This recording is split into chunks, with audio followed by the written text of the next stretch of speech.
Welcome to Let Me Fix This. Enjoy the video. You begin by preparing everything. Charge the BlackShark V2 Pro for at least 30 minutes so wireless pairing won't fail mid-process. Once charged, power it on by holding the power button until the white LED blinks. This signals pairing mode readiness. If you plan to update firmware, connect the USB-C cable now to the headset and keep the Razer Synapse download ready on your PC.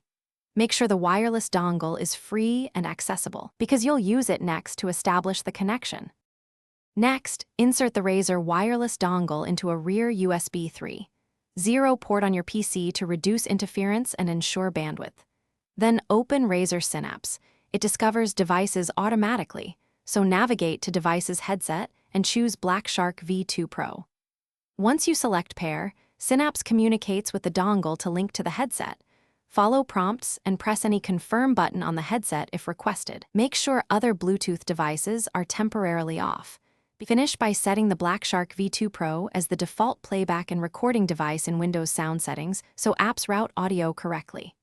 Once connected, check Razer Synapse for firmware updates and apply them. Updating resolves many latency and mic issues. Reboot the headset after updates to apply changes.